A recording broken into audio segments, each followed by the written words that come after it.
Hello there, welcome back to Minecraft. Last time we found the Ender Fortress, today we are going to attempt to get it to work. With that we need Eyes of Ender.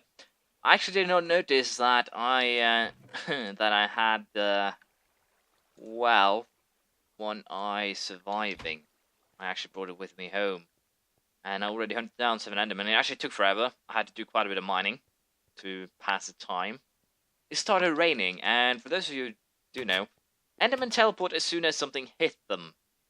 Or in rain, at least they do.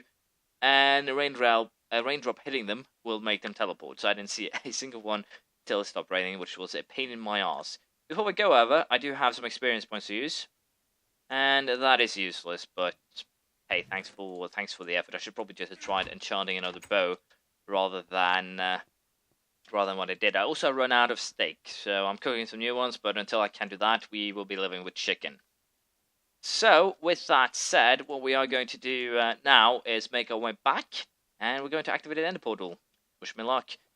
Before I do that, though, I'll bring a chest, just in case the place where the ender portal ends up in the end is, a bad location. So I'll go make a chest, and then I'll get to the ender portal. We'll see how it goes. This is quite a bit of a surprise here. As you can see, this is a skeleton. It is daylight and it is alive. I have no idea if this is actually a shadowed area, but I would presume that either that cloud is saving it or the fact that it is in a watery area. I'm a little bit surprised and also amused that they can actually survive if they take a bath, but yeah, it doesn't burst into fire because it's in water. Damn, I'm an idiot. I'm such an idiot. That also was the occurrence when I fought a skeleton during the rain. Oh! Why? Wait, what? There's an ender eye waiting for me?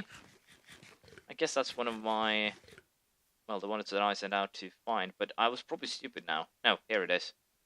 I was afraid that for a second that I closed my gate to hell, so to speak, but luckily enough I didn't do that. Also, as you can see here, we have when I dug straight up, I ended up over here. Marked the location pretty easily, and with that, we are just going to dig straight down until I'm back at the portal. It shouldn't actually be too much of a problem.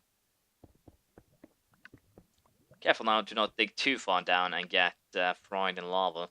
But at least now I ended up with a couple of ender eyes to spare, which is a little bit interesting, but I guess it doesn't actually doesn't actually matter in the grand scheme of things, I guess. We're going to place a chest here. We're going to place everything that I don't want to lose by going through the portal in said chest, which is basically a lot of my stuff.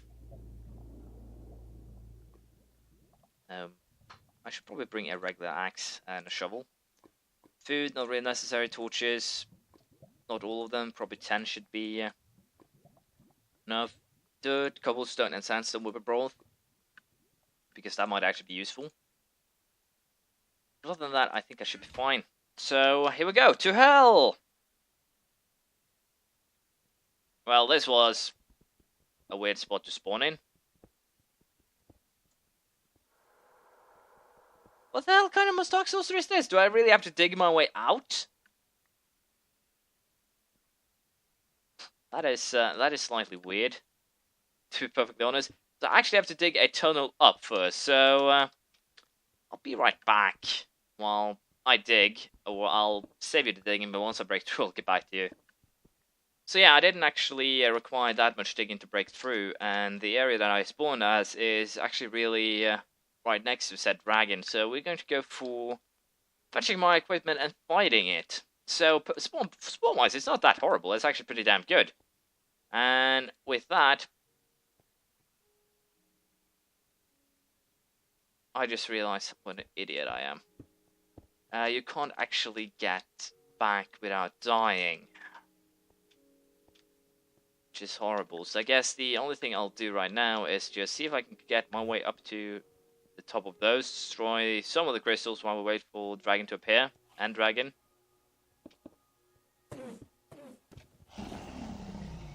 As I said, not really that much else to do.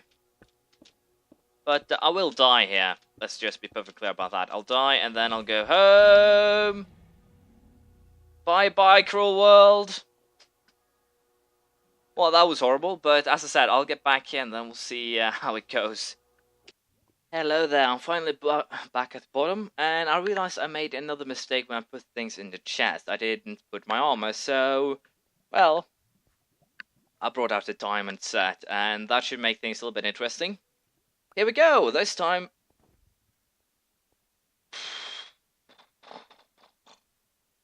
So apparently building my way out of this was not the accepted answer.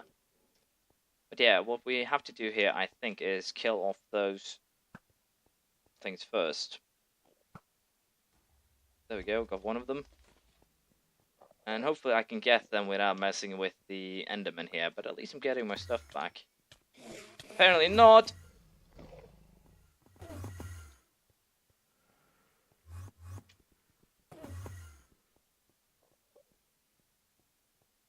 Did they burn to death? No, they're just teleporting. So that's actually very beneficial use of this wood. As long as I hit them, they'll just keep on teleporting for all eternity. Yeah, I might actually be cheating a little bit here since I'm messing up the crystals before the fight has even begun. But goddamn, it sure does have a lot of them.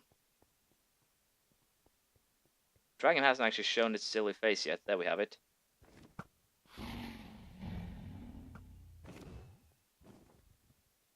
Probably still focus on destroying those things. Just needs to keep an eye on said crystal, or said dragon. As long as I hit him before he actually launches his attack, he won't be able to do any damage to me, I believe. Or, as you can see, he'll just wear off.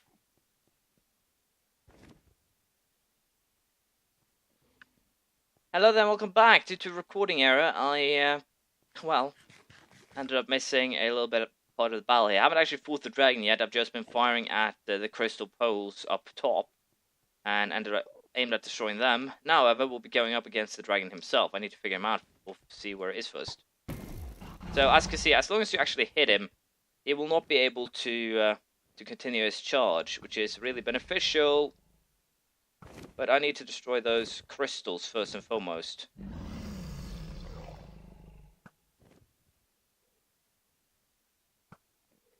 That's the main concern right now.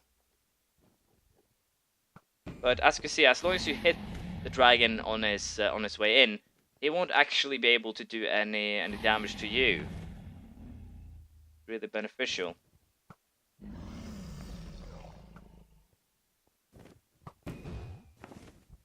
I think I might need to build myself a little bit of a podium here so I can actually hit those things. But I might actually kill myself by doing this, as you saw last time. But I think I might not actually have a choice here. And he can actually pummel through my blocks too, which is a bigger issue here. At least now I have clear sight to some of his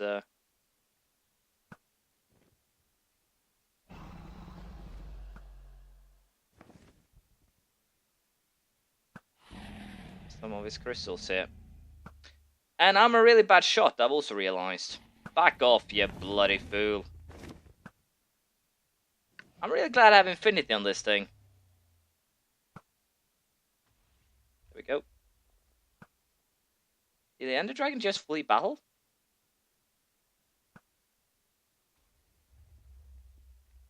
I really have no idea.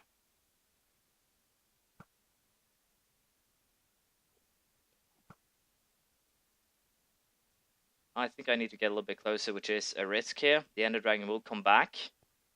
Let's just be perfectly sure about that. I have no idea where he actually went, though.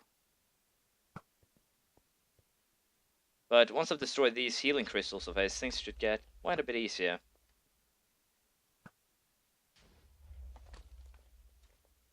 And the fact that he isn't even here is going to make this ridiculously easy, too. Booth. Is that bastard? Did he seriously flee battle? I think the dragon can do that, to be perfectly honest. But if it can, then that is going to be really annoying. Nope, he's back. Just got out of my range, that's all. Yeah, there's a crystal over there.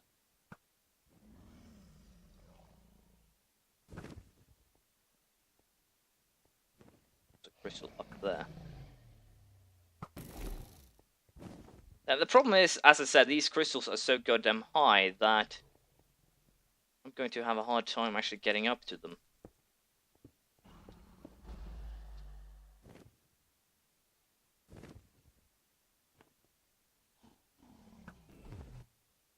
As long as I keep shooting that bastard, I should be able to make something work here.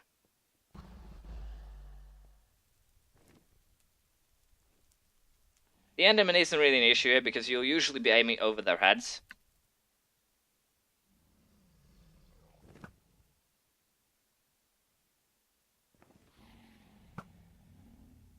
They won't attack because I'm close to this. Shit. I'm out of blocks. Oh, damn. I was just wishing, apparently. I don't like that dragon.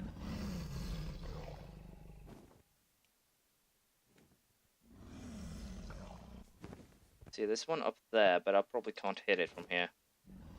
One up there.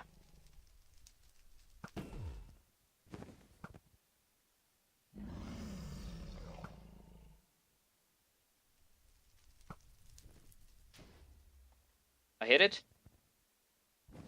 Yeah, I hit it. Good.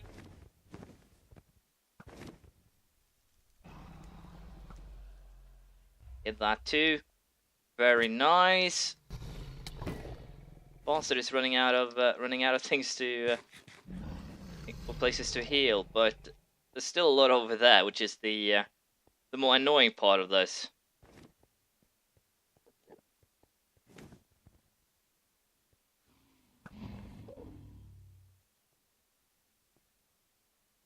Can I hit that from here?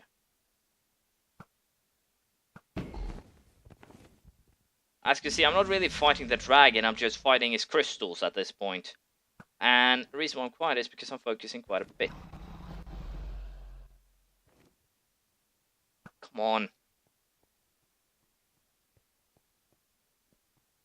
Oh, I actually hit that. Which ones are left then? Are there any left at all? That one's on fire, probably the one up there. Nope, that one's taken out. Is there anything here left to heal him? That pile over there, apparently. No, it's also burning. I think I've actually taken them all.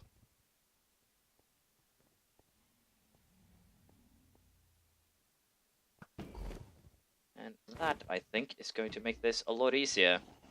All I really have to do now is kill that bastard.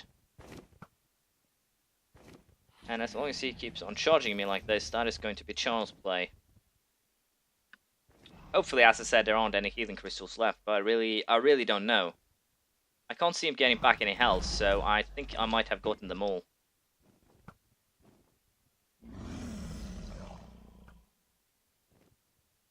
But I'm really, as I said before, I'm really happy that I have this bow with infinity. It's making this thing really easy. God damn it!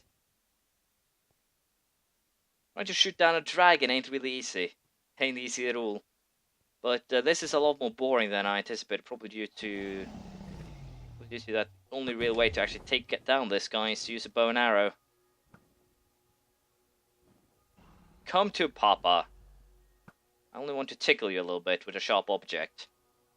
Or pierce, depending on how you want to look at it. But yeah, I can't see him getting back any health, so I'm pretty sure I've actually destroyed every single one of those healing towers. Do I have to do anything to make him come down here? Could it be that he have one tower left somewhere?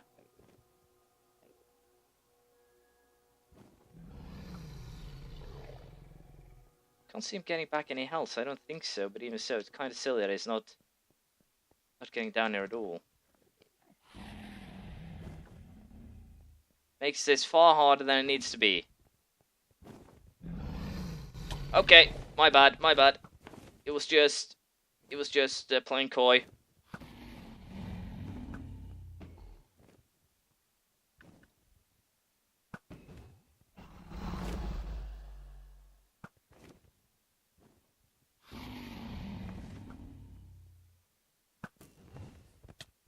Ouch. He isn't doing any damage, really. It's just taking forever. The Endermen are not actually an issue since, as I said, you can mostly aim above them.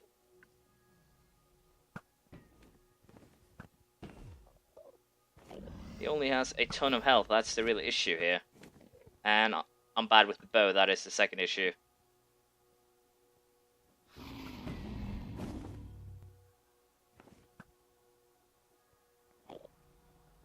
This could actually take a while. He's not even below half health. I'll have to hit him in the face, potentially. Probably. My bow is at least holding up nicely, so that shouldn't be an issue.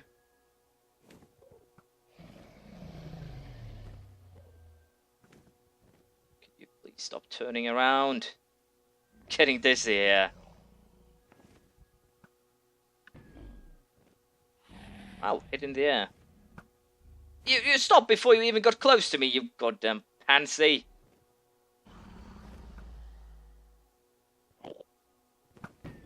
Are you aiming for me to hit your Enderman or something like that?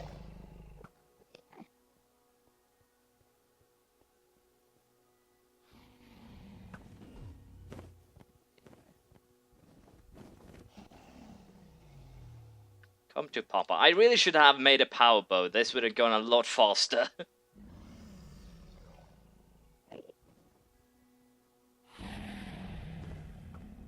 Oh god damn it. Come here, you flying torment. No idea what this guy actually drops. I believe it's an egg. If I remember correctly from what I've been told.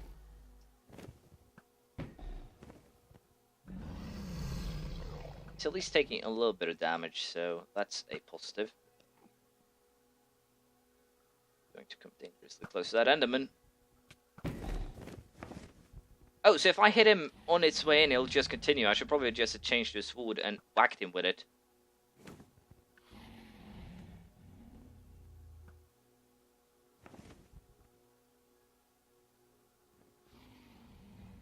Come to daddy.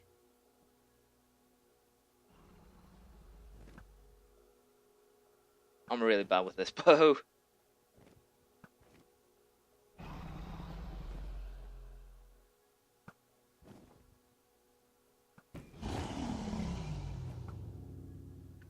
Come on! We're just taking forever. We all know the outcome. Hopefully there I did not hit an Enderman.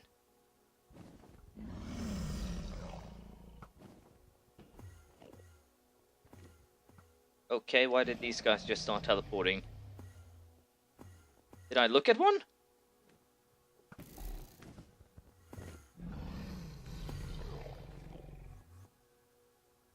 Haven't hit me yet, so I don't think so.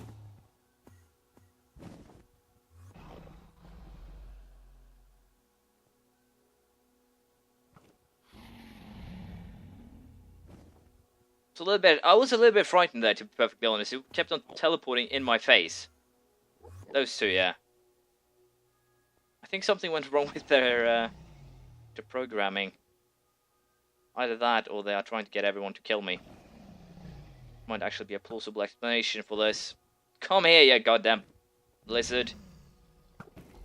Oh, headshots do quite a bit of damage.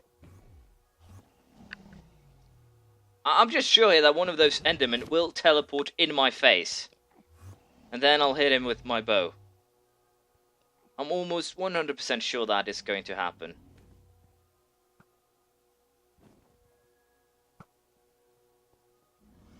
Come back here, you slimy lizard.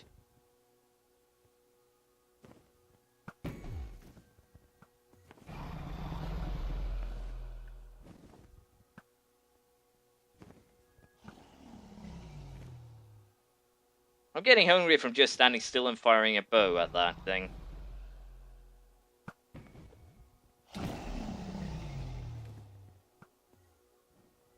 I think I'll play it safe now and wait until it charges again to make sure that whatever it drops doesn't end up, well, in the sea, so to speak.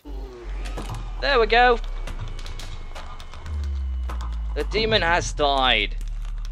And everyone live happily ever after. God damn, this is a lot of experience.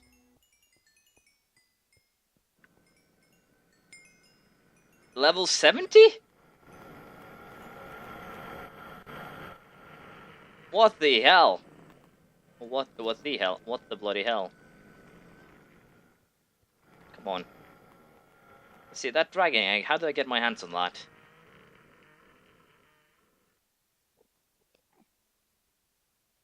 Let's see, if I do this... No, this is endstone, I can't do anything with that, can I? Oh.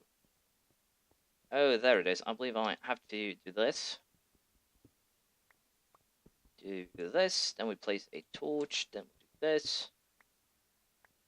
Then we get said dragon egg with us home.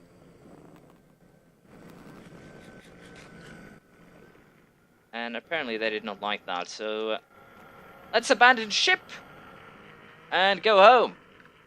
And with that we get the ending credits apparently. So yeah, we're going to, I think, look through these, but all in all, what we're going to do next time is probably build a shrine for the Ender Dragon's egg. I might try and get enough Wither Skulls to do that. I see the player, you mean? No, I'm going to attempt narrowbacks. Yeah, narrowbacks. At least on Minecraft. Yeah, take care. It has reached a higher level now. It can read our thoughts. It doesn't matter. It thinks we are part of the game. I like this player. It played well. It did not give up. It is reading our thoughts as though there were words on the screen. Interesting. This is how it chooses to imagine many things when it is deep in the dream of a game. Words make a wonderful interface, very flexible, and less terrifying than staring at reality behind the screen. They used to hear voices before players could read. Back in the days when those who did not play called the players witches and warlocks, and players dreamed they flew through the air on sticks powered by demons. What did this player dream? This player dreamed of sunlight and trees, of fire and water. It dreamed, it created, and it dreamed it destroyed. It dreamed it hunted, and was hunted. It dreamed of shelter. Ha! The original interface, 1,000,000 years old, and it still works. But what true structure did the player create in reality behind the screen? It worked with 1,000,000 others to scope the true world in a fold of and created a for into It cannot read that though. No, it has not yet achieved the highest level that it must achieve in the long dream of life, not a short dream of a game. Does it know that we love it? That the universe is kind? Sometimes, through the noise of its thoughts, it hears the universe, yes. But there are many times, there are times it is sad, in the long dream. It creates worlds that have no summer, and it shivers in a black sun. It takes its sad creation for reality. To cure it of sorrow would destroy it. Sorrow is part of its own private task. We cannot interfere. Sometimes when they are deep in dreams, I want to tell them they are building true worlds in reality. Sometimes I want to tell them of their importance to the universe. Sometimes, when they have not made a true connection in a while, I want to help them to speak the word of fear. It reads our thoughts. Sometimes I do not care. Sometimes I wish to tell them this world you take for truth is merely blah blah blah and blah blah blah. I wish to tell them that they are blah blah blah in the blah blah blah. They see so little of reality in their long dream. And yet, they play the game. But it would be so easy to tell them. Too strong for this dream. To tell them how to live is to prevent them living. I will not tell the player how to live. The player is growing restless. I will tell the player a story. But not the truth. No, a story that contains the truth safely in a cage of words. Not the naked truth that can burn over any distance. Give it a body again. Yes, player. Use its name. I'm an it's now, apparently. Narrowbacks, player of game. Ooh, in this case, hockey. Good. Take a breath now. Take another. Feel air in your lungs. Let your limbs return. Yes, move your fingers. Have a body again. And the gravity in air, respawning in the long dream. There you are. Your body touching the universe again at every point. As though you were separate things. As though we were separate things. Who are we? Once we were called the spirit of the mountain. Father Sun, Mother Moon. Ancestral spirits, animal spirits, Jinn, ghosts, the green man. Then gods, demons, angels, poltergeists, aliens, extraterrestrials, leptons, quarks. The world change, we do not change. We are the universe, we are everything you think isn't you. You are looking at us now through your skin and your eyes. And why does the universe touch your skin and throw light on you? To see you, player. To know you, and to be known, I shall tell you a story. Once upon a time there was a player. This player was you, Narrowbacks. Orky. Sometimes it thought itself human on the thin crust of a spinning globe of molten rock. The ball of molten rock circled a ball of blazing gas that was 330,000 times more massive than it. They were so far apart and light took 8 minutes to cross the gap. The light was information from the star, and it could burn your skin from 150 million kilometers away. Sometimes the player dreamed it was a miner on the surface of a world that was flat and infinite. The sun was a square of white. The days were short, there was much to do. The death was a temporary inconvenience. Sometimes the player dreamed it was lost in a story. Sometimes the player dreamed it was other things, in other places. Sometimes these dreams were disturbing, sometimes very beautiful indeed. Sometimes the player woke from one dream into another, then woke from that into a third. Sometimes the player dreamed it watched words on a screen. Let's go back. The atoms of the player were scattered in the grass, in the rivers, in the air, in the ground. A woman gathered the atoms. She drank and ate and inhaled, and the woman assembled the player in her body, and the player woke from the worn, dark world of its mother's body into the long dream. And the player was a new story, never told before, written in the letters of DNA. And the player was a new program, never run before, generated by source code a billion years old, and the player was a new human, never alive before, made from nothing but milk and love. You are the player, the story, the program, the human, made from nothing but milk and love. Let's go further back. The 7 billion atoms of a player's body were created long before this game, in the heart of a star. So player 2 is information from a star, and the player moves through a story, which is a forest of information planted by a man called Julian, on a flat, infinite world created by a man called Marcus that exists inside a small, private world created by the player who inhabits a universe created by Shush. Sometimes the player created a small, private world that was soft and warm and simple, sometimes hard and cold and complicated. Sometimes it built a model of the universe in its head, flags of energy moving through what was empty spaces. Sometimes it called those flags electrons and protons. Sometimes it called them planets and stars. Sometimes it believed in a universe that was made of energy, that was made of offs and ons, zeros and ones, lines of code. Sometimes it believed it was playing a game. Sometimes it believed it was reading words on a screen. You are the player, reading words. Shush! Sometimes the player read lines of code on a screen. They code them into words. They coded words into meaning. They coded meaning into feelings, emotion, theories, ideas, and the player started to breathe faster and deeper and realized it was alive. It was alive. Those thousand deaths had not been real. The player was alive. You. You are alive. And sometimes the player believed the universe had spoken to it through the sunlight that came through the shuffling leaves of the summer trees.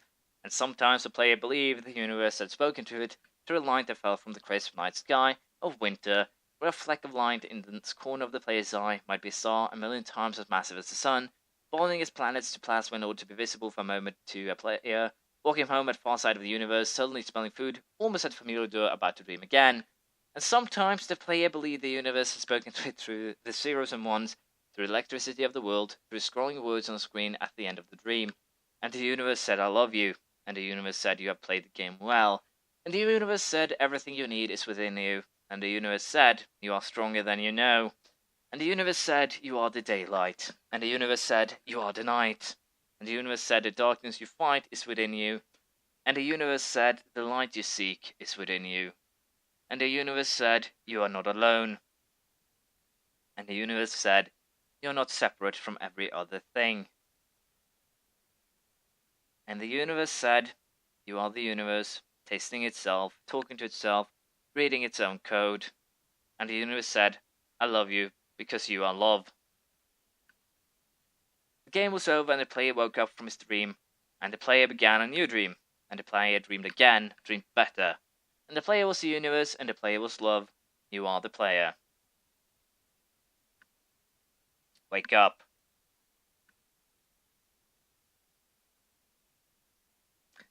the end, I think. So yeah, that was I was kind of stressed out in the middle there, kind of too long to really well be able to read it all in a good manner. But we have reached apparently the end. Let's see if we can just we can escape here. The funny thing here is my bed apparently do not work. It doesn't work at all, which is a little bit infuriatingly annoying. But at the very least now I am back. The spawn isn't really that far away from my my house, I think. No, wait a minute. It's a good 5 minutes walk, so I'm going to walk there pretty soon. But right now we're going to leave it here. I'm going to make a stand for the dragon egg before the next episode. Probably enchant some new things, and we'll see what I do. But probably we're going to just make that stand, and then I might go after the Wither. But there's apparently a new underwater temple happening pretty soon, so I think we'll extend that until next game. And when I'm saying this, it's actually just been announced on the forums, so we'll see. I'll see you around. Bye.